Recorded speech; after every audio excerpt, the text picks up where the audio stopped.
We're grateful to have our next speaker, Dr. Kristin Beck, remotely from IBM Watson, and she will be talking about a big tech approach to a small problem, microbiome characterization of raw food ingredients to improve food safety. Thank you. Good afternoon. Can people hear me?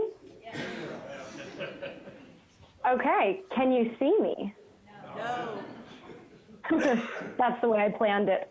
Just kidding. Hi.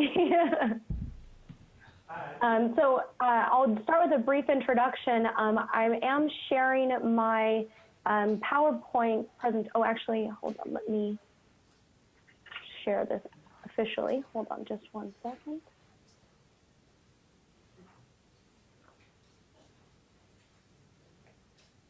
Okay. Now I think my slide should be present. Okay, perfect. Okay, good afternoon. My name is Kristin Beck. I'm a research staff member at IBM Research, located in the Almaden Valley of San Jose.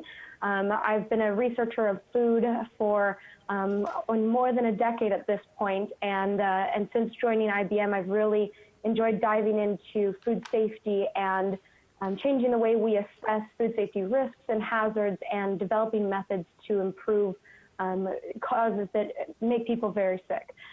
So I'll start by acknowledging the collaborators on this project. So the project that I'll speak to you today is part of what we call the Sequencing the Food Supply Chain Consortium, and it is a consortium with Mars Incorporated, as well as IBM, of course, and in collaboration with the UC Davis School of Veterinary Medicine, specifically Professor Bart Weimer there.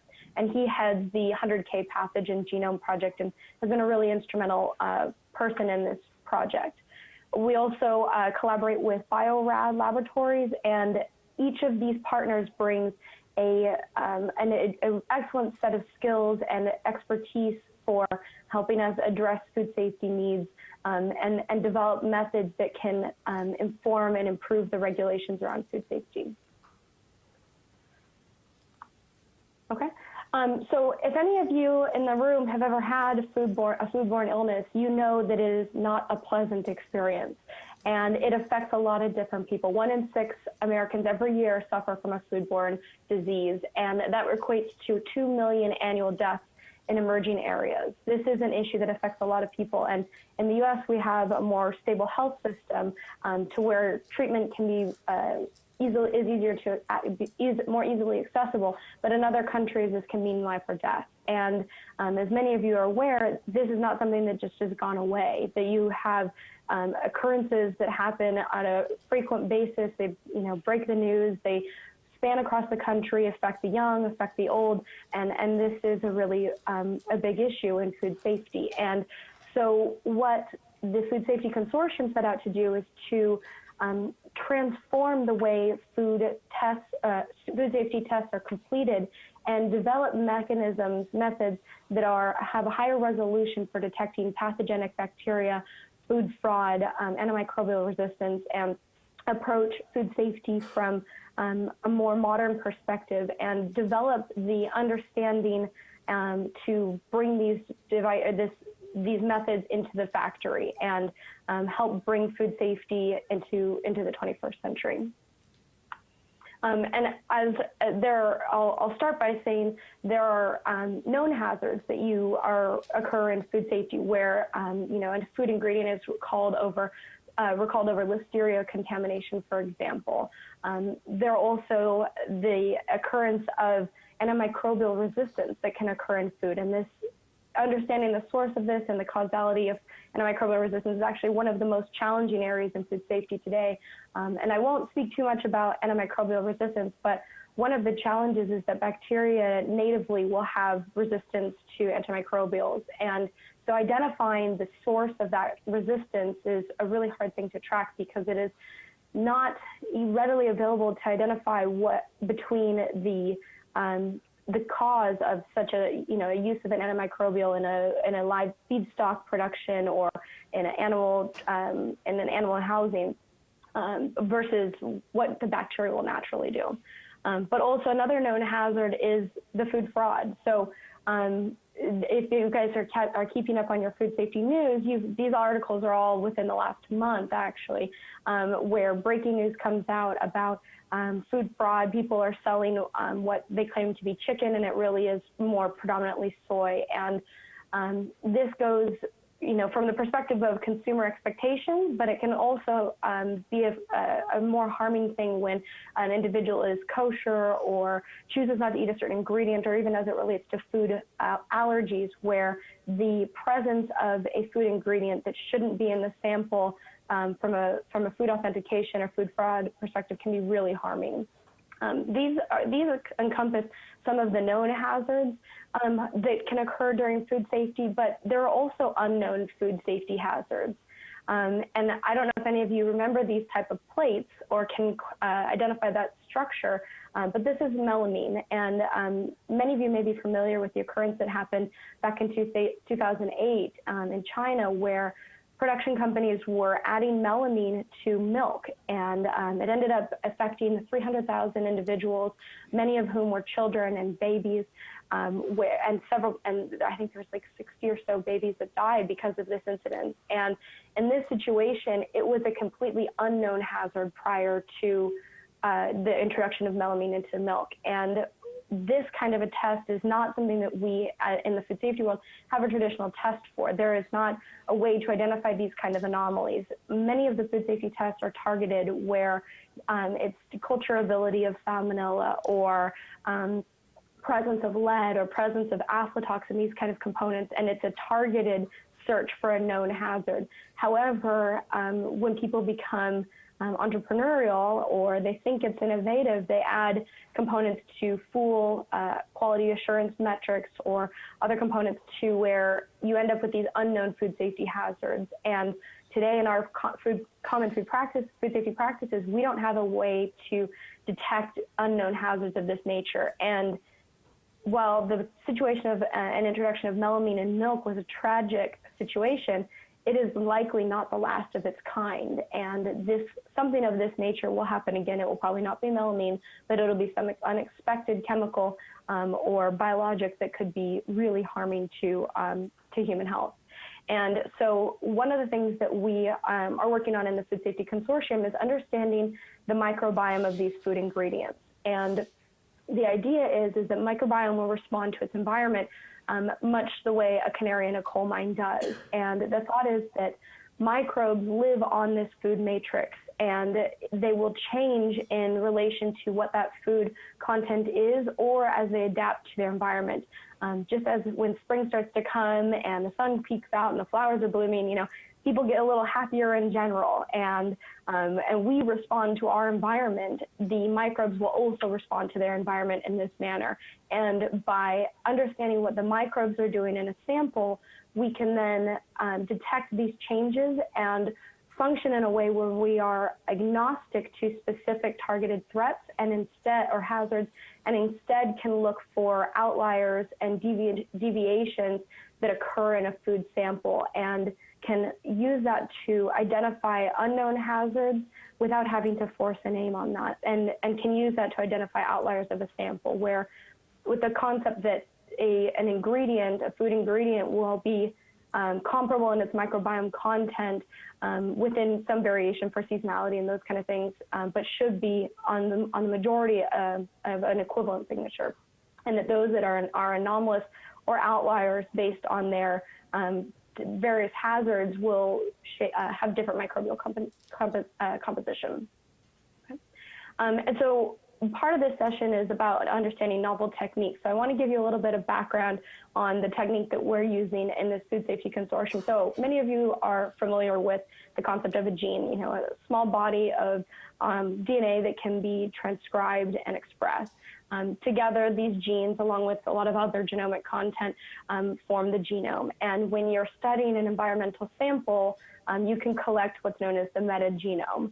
And in this space, you're collecting all of the DNA from the microorganisms and also what's considered the host or the environment. So if you're sequencing the microbiome of corn, you'll pull out the DNA for the corn itself, but also the DNA for all of the microbes that live on that corn.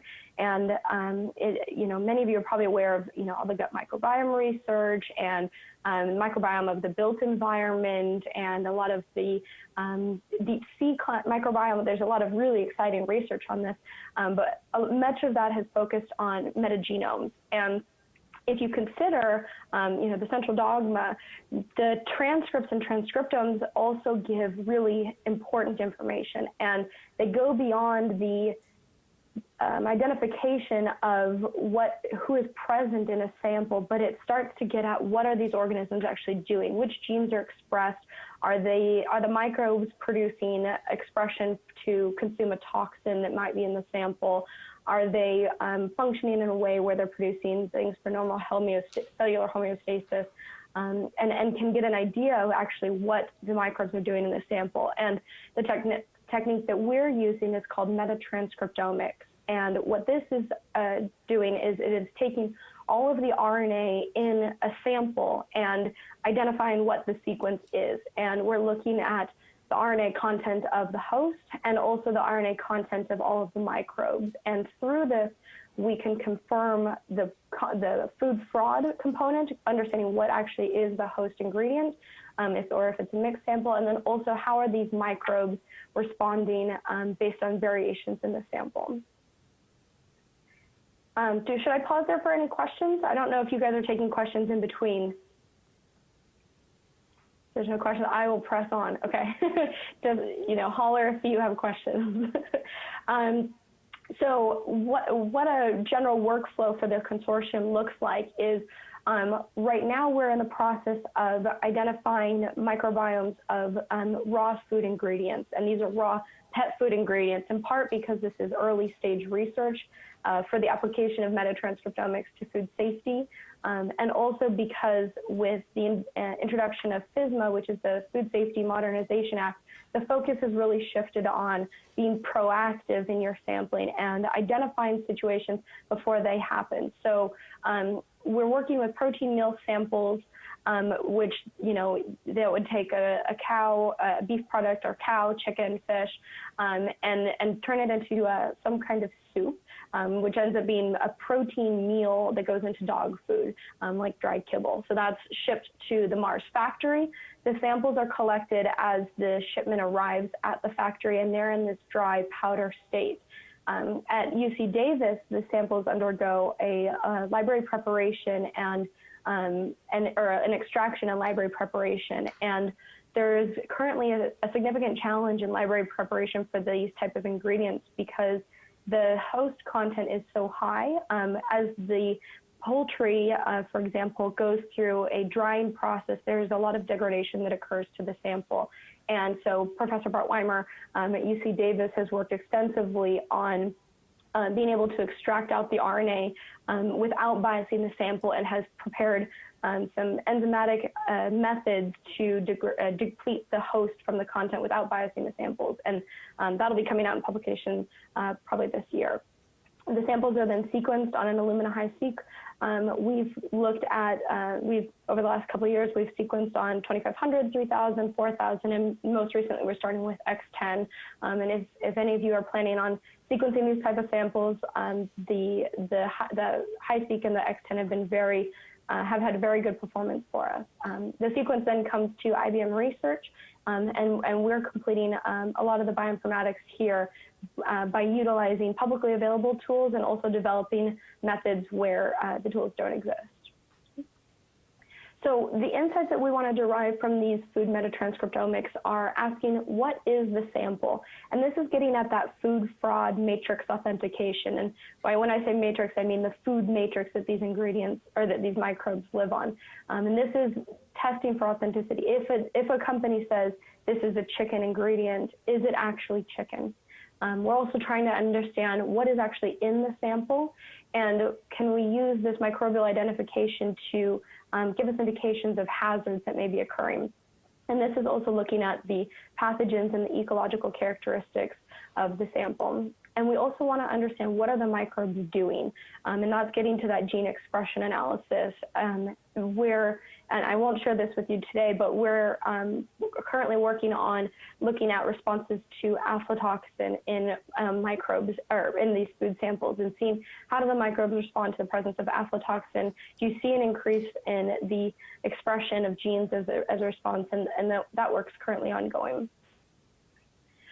So I'll add one acknowledgement on this. So the informatics that we're working on is running through a platform called the Metagenomics Computation and Analysis Workbench, and it truly is a workbench. There is so many different tools that you can use in Macaw. It can be a bit of an overwhelming platform to work in, but together it brings open source tools, custom bioinformatics, visualizations, so you have inline reports to the users, automatic and detailed data set and database tracking. And this component in itself, this data set tracking, is hugely beneficial for bioinformatics in general, but also for food safety, where any result that is returned from a sample can be tracked. Every method to generate that result can be tracked and shared with the user. And it's supported by our compute resources here at the Almaden Research Center, where we are working on 35 compute nodes and almost 400 or over 400 terabytes of shared data storage. And this environment is a collaborative space, a collaborative digital space where we can work together with other researchers here, collaborators, researchers across IBM, and really perform superb analytics. Okay.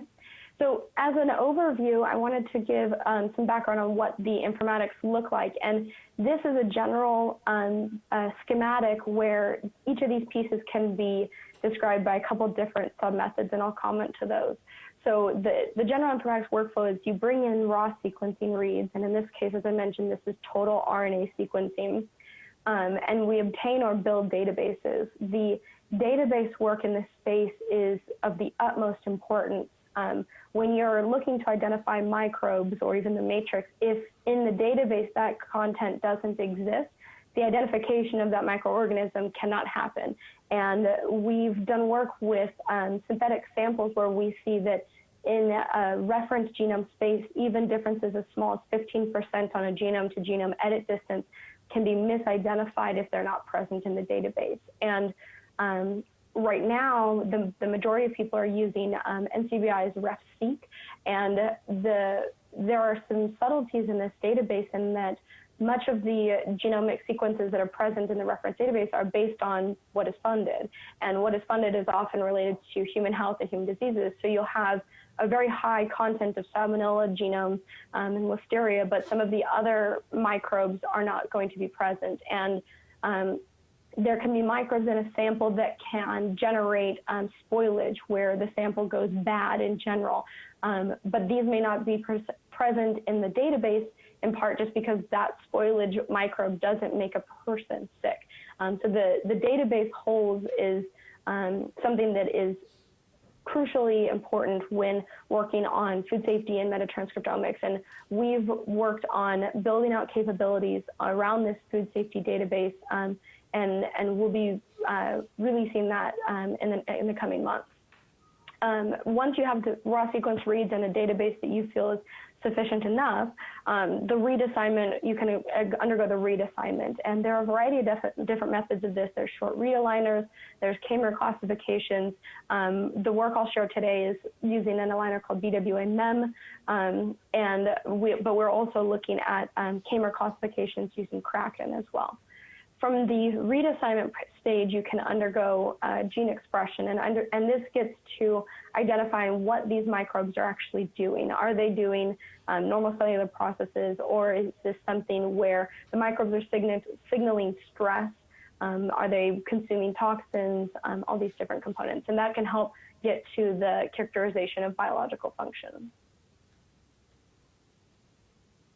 So some of the results I wanted to share today is a analysis on a subset of the samples that we've been working with. And the plot I have here is a indicator of different eukaryotic genera in the food matrix. So this includes things like beef, chicken, those kind of things. And towards the top of this y-axis is 0. That is an indicator of a higher confidence score. This is a quantification of a short read aligner where the higher the mismatches are of a read to a reference, the more penalty there is in a sample. And what you see here across these different samples, 4, 3, 17, 31, 66, and 75, is that the majority of them agree on the left-hand side. And this is the expected food matrix, which in this case is chicken, and also genera with other high homology to that, so other bird species, things like turkey, that kind of thing.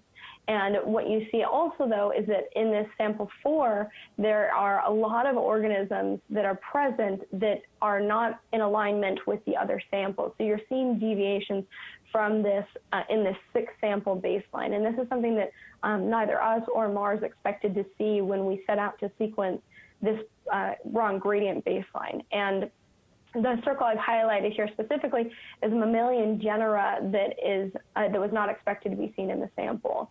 And if we look at the actual counts of this, again here, the brighter the color, the higher the count, you see that sample 4 stands out strongly in comparison to all of the others.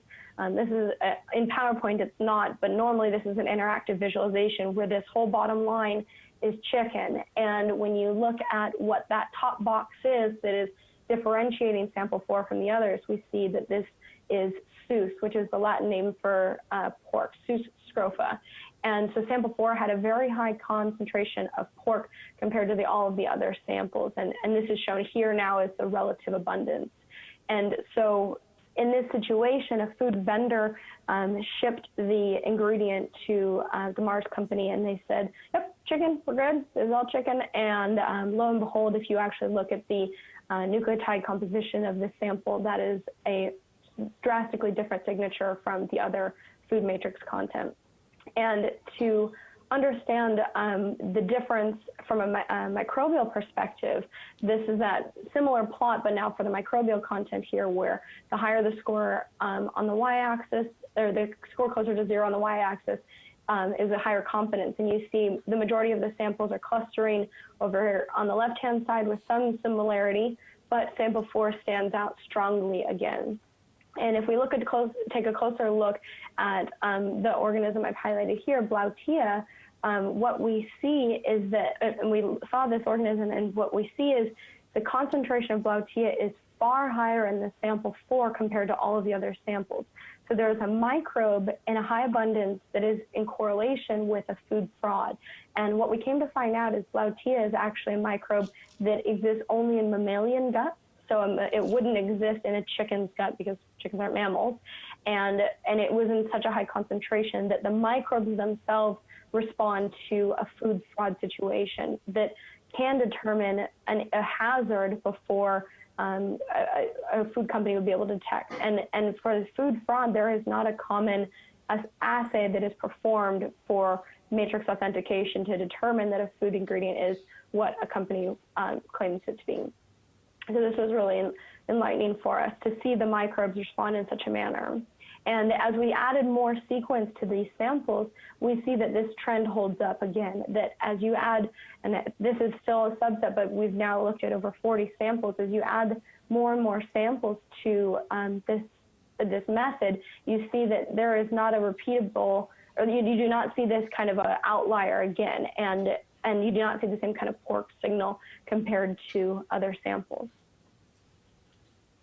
So at the beginning, I mentioned that one of the things that we also want to look at is the gene abundance and how this can signal what a microbiome is doing. And so the point here is that who you are is one thing, naming those organisms is one point, right? But how you behave is what really matters. And this can help to identify biological activity from pathogenic organisms, but also can be used as an indicator of other hazards that could not be detected in other ways.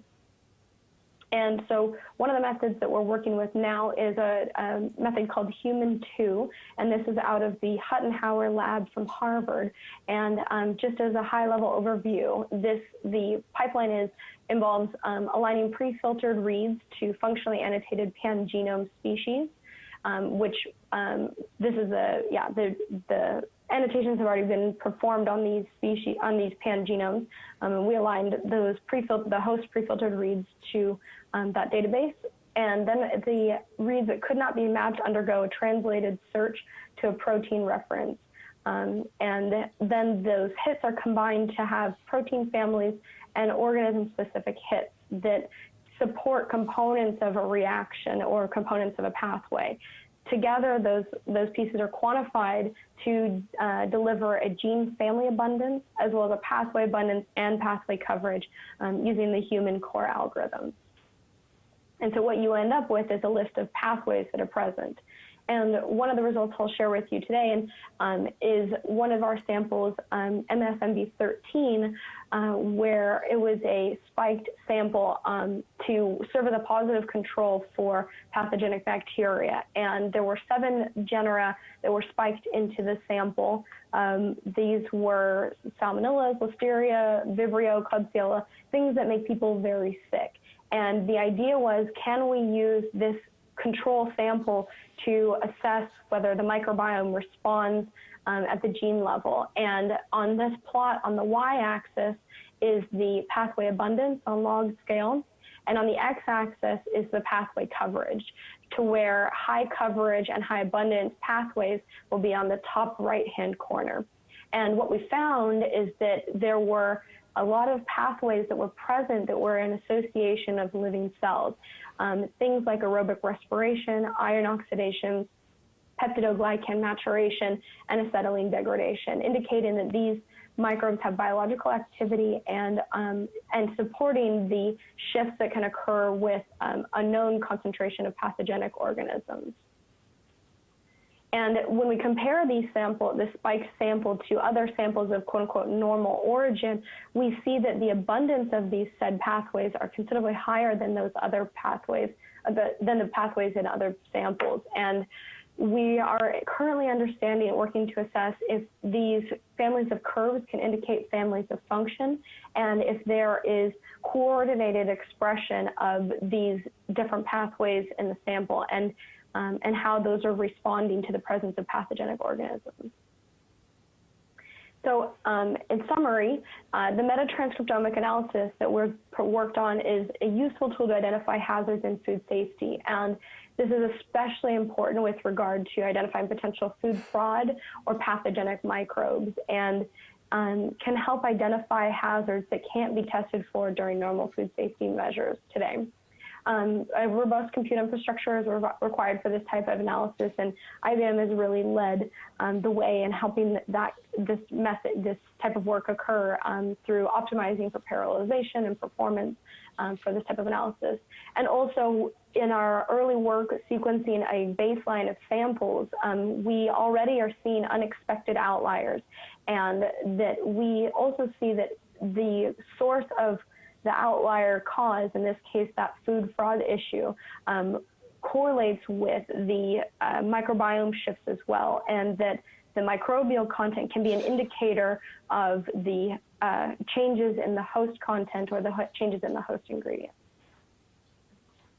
And so I'd also like to wrap by acknowledging our collaborators within the consortium, and at this point I'll pause to take any questions. Thank you.